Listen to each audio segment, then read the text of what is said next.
আসসালামু আলাইকুম। সকল জল্পনা কল্পনা সমালোচকদের মুখ্যম জবাব দিয়ে বিএনপির ভারপ্রাপ্ত চেয়ারম্যান তারেক রহমান সাহেব দীর্ঘদিন নির্বাসিত জীবন কাটিয়ে অবশেষে তার প্রিয় মাতৃভূমি, দলীয় নেতাকর্মী এবং মায়ের আঁচল তলে ফিরে আসলেন বিএনপির প্রাণ ভমরা আগামী দিনের রাষ্ট্রনায়ক।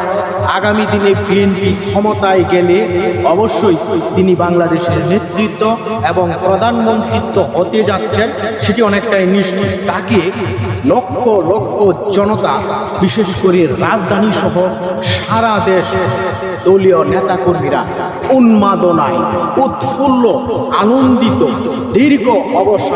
দীর্ঘ প্রতীক্ষার অবসান। সমালোচকরা এক সময় বলেছিল, আরে বেটা, তোর সাহস থাকলে দেশে আয়, দেখা না দিলে বন্ধু কথা কইও না।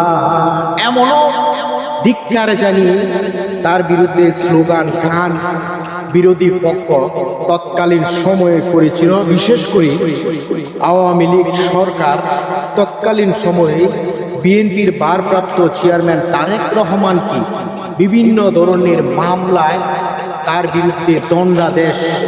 প্রেক্ষাপট 5ই আগস্টের পরে কখন আসতেছে বিএনপি এই প্রাণ ভমরা নির্বাচনী তফসিল ঘোষণা করা হয়ে গেছে।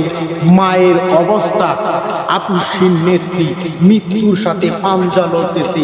রাজধানীর এবারকেয়ার হাসপাতালে ভর্তি। সরকারের পক্ষ থেকে সর্বোচ্চ চিকিৎসা, সর্বোচ্চ নিরাপত্তা। দলীয় নেতাকর্মীরাও তার জন্য, বিশ্ববাসী তার জন্য দোয়া করেছে, তার মায়ের জন্য, খালেদা জিয়ার জন্য।